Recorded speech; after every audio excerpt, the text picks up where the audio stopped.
Hi, I'm JD Oliva, and I'm joined by comics creator Rob Multari. Rob, thanks for joining us today. Thank you for having me.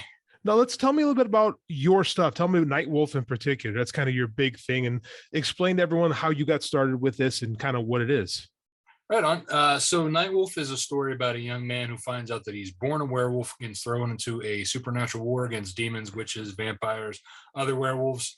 Um, and so kind of how I got started, it kind of goes way back to like whenever I was in elementary school. My mom found out that I was dyslexic and had an attention deficit disorder. And kind of to like help me learn to read, she basically kind of enticed me with like comic books in general. And then that also, having the word bubbles and the context helped me to learn what the words were and figure things out. So that was kind of like my introduction to comics. So I had been watching like the cartoons like all way before that, so I knew the characters like Spider-Man, the Hulk, the X-Men. um and then just and Batman too was another big one for me. But then going, if I was good, my grades were good and improving, I would get 3 comic books a week. So it just helped with that enticement, and it made me a creator, or a collector. So ever since then I've been collecting. And about like 7th grade, I think it was, we were reading, well, it was in a class, and we were reading the hunt, or Where the Red Fern Grows. Oh yeah. And it, for somebody who struggles with reading, that those classes were a little bit tough. But like when as I was reading, the weird thing that kind of like resonated with me was that like that was kind of like an autobiography kind of book. Mhm. And I was like, oh, I kind of put two and two, that like, oh, writers are actually, like, people actually do that. It's not just these books are already here kind of a thing. um and I thought, oh well, I love comic books. I don't necessarily want to write a novel, but so I started like doodling my own character designs and coming up with stories, and I started doing like X-Men fan fiction. And I had sent, like I made a new team of X-Men, kind of like New Mutants and Gen X were, but was my characters that I wanted to, try and see out in the Marvel universe. And so I sent them in to Marvel, and I got a very kind rejection letter saying, "Oh, yeah, our storylines are, so far in advance, and we think you should keep up your writing. Encourage you to keep going." So for a 13-year-old, that's a big ego boost, right? Even though it was, years later, I realized, oh, that was just them being nice, you know. I did the exact same thing. I got that exact same rejection letter with Spider-Man at the corner of the page, and it's in my collection of memorabilia Nice. stuff at home. So I feel you. But yeah, so I mean, that was kind of like where I started. And then I was like, okay, well, since Marvel's already got their stuff figured out, why don't I try my go at my own stuff, right? So I kind of reworked a lot of my stories and my characters. And kind of made them into different titles. And that's kind of like where Nightwolf started from and transitioned into his own series. And then I just kept, tweaking the script and going um, as I was growing up, the story matured more as Mhm. well. Went to college, and then after college, I was like, you know what? I got a full time job. I want to try and still put this out. So it's either I put up or shut up and do it. So how long you been doing this now, professionally speaking? So this is still a side gig for me, which I want to make full time. But I've been the first comic I published was Nightwolf issue 1 in 2017. So almost 5 years now. September will be like the 5-year anniversary of when that first comic came out. So I know you're a Kickstarter creator. Tell me a little bit about how you got involved. What kind of led to you going specifically through the route of Kickstarter? Because I don't think a lot of people who are listening to this understand kind of that Kickstarter is the lifeblood of independent comics. And I think Right. it'd be interesting to hear kind of how you kind of got funneled into that route. So when I first hooked up with my artist, at the time I didn't have a lot of extra funds to pay him. But like I had what little money I did, I paid him to do the first few pages and the cover, the character designs. And then at that point I was like, all right, well, how am I going to get this funding? I was trying to do like freelance web and graphic design work on the side to try and help, make the money. But it still wasn't trickling in as fast as I wanted it to be able to make this like, a continuous series.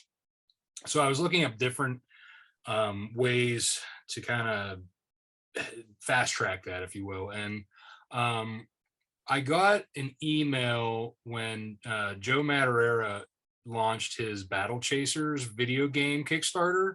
Remember that? Because I had been following Joe Mad for years because he's one Hmm. of my favorite comic artists.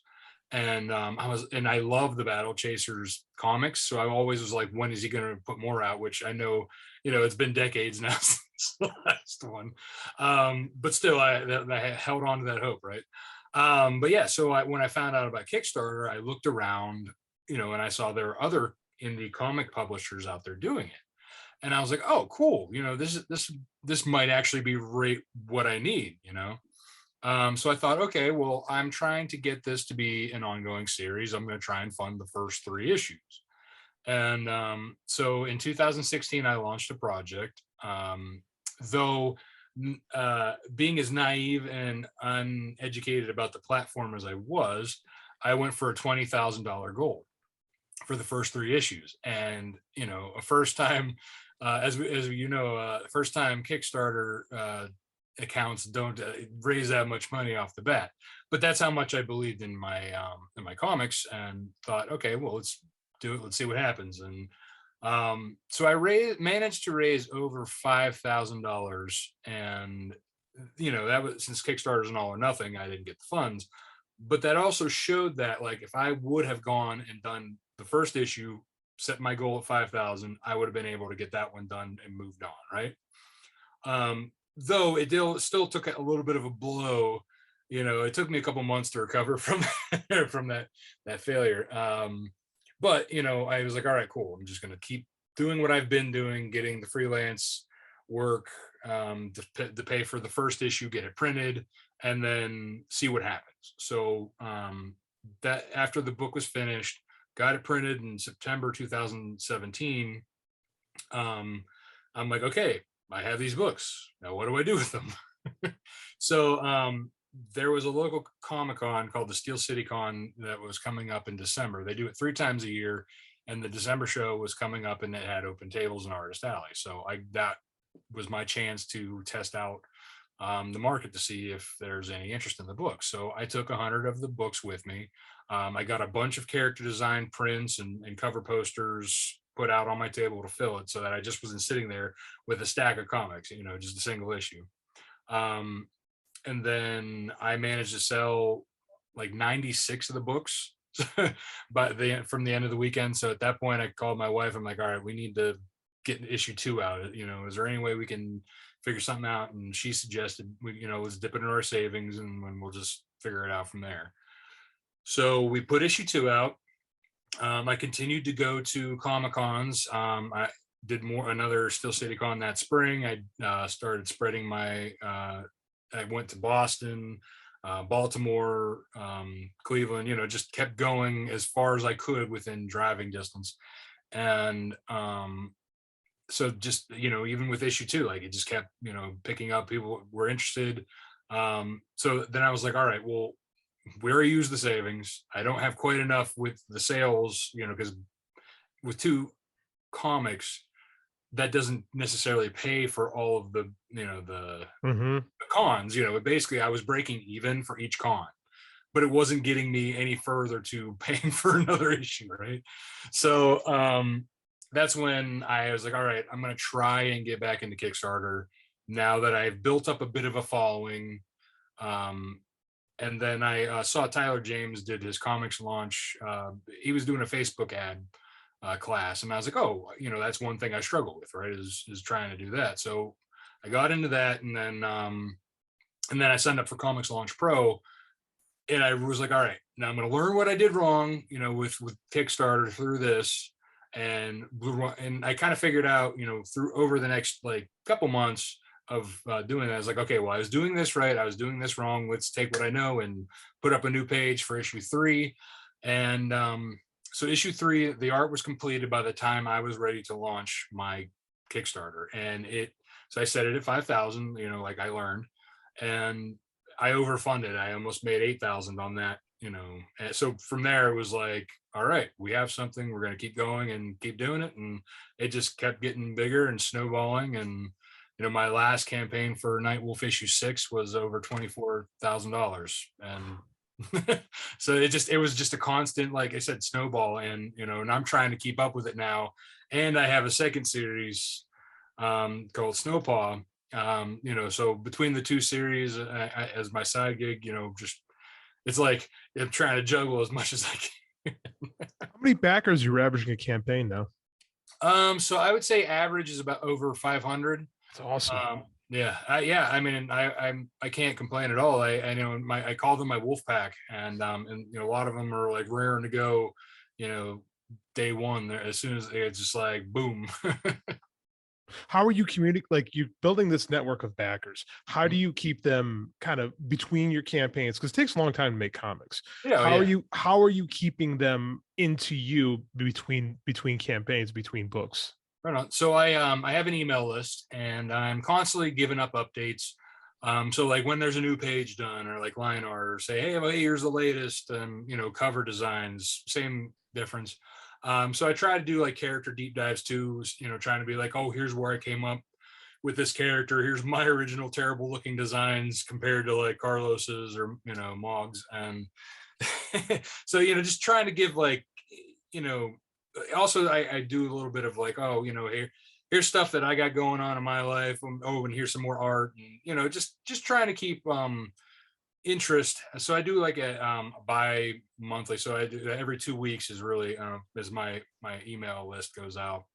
And like I said, I just try to keep everybody up to date, as well as like I'm constantly making updates on my Kickstarters, trying to just letting them know, the process of where I am, as far as fulfillment. Like right now with issue 6, the books are coming in on Tuesday. So Okay. I'll be able to start fulfillment for that Kickstarter. And then we're also in the middle of working on Snowpaw issue 2. So as Mog and Mog Park is the illustrator and Bruno Costa is the colorist, as those pages are coming out, I'm also sharing those. So it's kind of like, it's nice having two titles that I can kind of rotate between. So like I always have something to talk about. Are you pretty satisfied doing your own creator own thing? Do you still have any aspirations to do like big two comics work? Or are you just happy doing your own thing? I mean, if somehow that like a job coming up writing for X-Men or Wolverine or Spider-Man came up, I would, obviously it would have to be able to replace what I'm doing now. Mhm. I think what I guess concerns me with the full-time writing is that like it's never a for sure thing, and you're never, you know what I mean? So Oh, I know. I think the jumping into that full-time is a concern, because right now I have I'm a full-time web and graphic designer. I have a steady job, and keeps my family surviving. So I, especially with these days, you never know what things are going to go. So maybe I might do it on the side if it comes around. But right now I'm happy to build up my own stories, and that way I don't have anybody telling me no, I can't do that with this character. It's my choice, and my editor usually, like when he'll give me creative advice if like he feels or she feels that, because I have two editors for one each book. But usually it's like, hey, it's mostly the spelling and grammar, because my dyslexia is the Mhm. issue. Makes sense. We're both part of the Urban Fantasy Creator Group on Facebook. Your series seems to fit really perfectly into that urban fantasy genre. Like, was that an intentional to say, I want to do some urban fantasy, or is that just kind of where your interests kind of led you? Because I know for me, I didn't even know that was a real thing until a few years ago, as far as like a sub genre goes. It's just Right? like, Yeah. oh, my stuff just kind of fits here. Yeah. Now, Yeah. how about you? Because it seems like similar to me, your interests were like superhero based and kind of led you into horror, which is Right. pretty much the intersection between the two universes. So I'm just curious to hear how you kind of fell into that world. Yeah. So I've always been a horror fan too. Like, I watch horror movies growing up and all the way through. And so I always liked having that, like the suspense and the build up in the story. Like when you have a good horror movie where you can build that up and have that suspense, that I think that's when it's well done. And I like being able to write like that. But I'm a big fan of werewolves, and I thought that there was always like more focus on like vampires. There was all, Hmm. and they never, and whenever it was a werewolf, it was usually a mindless beast that was usually like the villain, but not like an intentional villain. It's just because it was the nature of the feral creature. So I was like, well, what if the werewolf was the hero, or even an anti-hero for that matter, that was able to think for itself, change at will. So that's what I wanted to do, something like that, because I felt that there was never enough or anything like that. And then so that's when I started putting my story together and going down that route. And the superhero thing's been done. Like, obviously I'm not competing with Marvel or DC when it comes to superhero comics. So I wanted to do something that as a fan I would like to see as well. And it just kind of fell into that urban fantasy as well. Like I didn't really know that was a subgenre until I think Clay Adams, I think, said, "Oh yeah, this falls. This is a great urban fantasy tale," and I'm like, I didn't even know that was what it would be called, but all right. Yeah, same way. I found that my oh yeah, you're an urban fantasy reader. I'm like, cool. All right, it seemed. I love the buzzwords. Let's use it. Yeah, it's exactly what it is. Okay, hey, if it helps sell, great. I'm whatever. Speaking of sales stuff, what do you have going on business wise right now? How can people get, because you're between campaigns, right? You don't have a Kickstarter at the moment. So if I Right. want to get a hold of Nightwolf, how do I do that? So there's a couple ways. You can go to lonewolfcomics.com. I have an online shop there. You can get all the latest issues that are already published, the merchandise and apparel. For the pre-order for issue 6, you can go to lonewolfcomics.com/nightwolf. That'll take you to a backer kit pre-order page where you can get all of the covers for Nightwolf 6, as well as if you wanted to just pick everything up at the same time and save yourself some shipping. You can get all the back issues as well in the apparel. So when do you have your next Kickstarter campaign ready to launch? So, as I mentioned, Snowpaw 2 is in the midst of being finished. I am aiming for an August launch. So, depending on how long the art takes, in that's usually like, as I get closer, I can tell whether I have to push it or not. But that's, at least right now, that's the pin where I have it, is in mid-August, for that. Where can people find you on social media if they like what you're saying, they want to learn more? What's the easiest place to get a hold of you and kind of follow what you got going on? Yeah, so you can find me at Lone Wolf Comics, on Twitter, Facebook, and Instagram. That's at Lone Wolf Comics. Personally, you can follow me at Rob Multari on Twitter, Facebook, and Instagram. That sounds perfect, man. Thanks for sitting and talking to me for a few minutes. It was nice to get to know you a little bit better and learn kind of how you got in this and what you have going on. Thank you.